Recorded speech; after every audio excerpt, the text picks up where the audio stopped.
1 ವರ್ಷಗಳಿಂದ ಭುಜದ ನೋವು ಸಮಸ್ಯೆಯಿಂದ ಬಳಲುತ್ತಿದ್ದವರು 1 ತಿಂಗಳ ಚಿಕಿತ್ಸೆ ನಂತರ. ನನ್ನ ಹೆಸರು ಹೇಮಲತಾ ಅಂತ. ನಾನು ಕಾಡುಗುಡಿ ವೈಟ್‌ಫೀಲ್ಡ್ ಇಂದ ಬರೋದು. ನನಗೆ ಈ ಲೆಫ್ಟ್ ಹ್ಯಾಂಡ್ ನೋವಿತ್ತು. ನಾನು ಮುಂಚೆ ಬೇರೆ ಹಾಸ್ಪಿಟಲ್ ಎಲ್ಲ ತೋರಿಸಿದೆ. ಅಲ್ಲಿನೂ ಫಿಸಿಯೋಥೆರಪಿ ಮತ್ತೆ ಟ್ರೀಟ್ಮೆಂಟ್ಸ್ ಎಲ್ಲಾನು ಕೊಟ್ಟರು. ಆದ ತಕ್ಷಣಕ್ಕಷ್ಟೇ ಅದು ಕಮ್ಮಿ ಆಯಿತು. ಬಟ್ ಮತ್ತೆ 4 ವರ್ಷ ಆದಮೇಲೆ ಮತ್ತೆ ಈ ಪೇಯ್ನ್ ಬಂತು. ಎಷ್ಟು ಪೇಯ್ನ್ ಇತ್ತಂದರೆ ಕೈ ಎತ್ತಕ್ಕೂ ಆಗ್ತಾ ಇರಲಿಲ್ಲ. ಸೊ ಅಷ್ಟು ಪೇಯ್ನ್ ಇತ್ತು. ರಾತ್ರಿ ಎಲ್ಲ ಬರೀ ನರಗಳಲ್ಲಿ ತುಂಬಾನೇ ನೋವಿತ್ತು. ಆಮೇಲೆ ನಮ್ಮಮ್ಮ ಟಿವಿನಲ್ಲಿ ಆರ್.ಜೆ.ಆರ್ ಹಾಸ್ಪಿಟಲ್ ಬಗ್ಗೆ ನೋಡ್ತಾ ಇದ್ರು.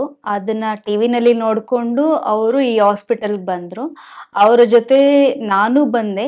ನಾನು ನನ್ನ ಲೆಫ್ಟ್ ಹ್ಯಾಂಡ್ ಪೇಯ್ನನ್ನ ತೋರಿಸ್ದೆ. ಅವಾಗ ಸೌಮ್ಯ ಮೇಡಮ್ ಅವರು ಟ್ರೀಟ್ಮೆಂಟ್ ಎಲ್ಲ ಬರೆದ್ರು. ಇದ್ರ ಜೊತೆ ನನಗೆ ಅಲರ್ಜಿನೂ ಇತ್ತು. ಅಲರ್ಜಿನೂ ಕಮ್ಮಿ ಆಯಿತು.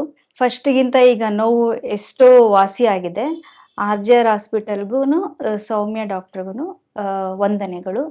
ಆರ್.ಜೆ.ಆರ್ ಹೆರ್ಬಲ್ ಹಾಸ್ಪಿಟಲ್ಸ್ 9962280003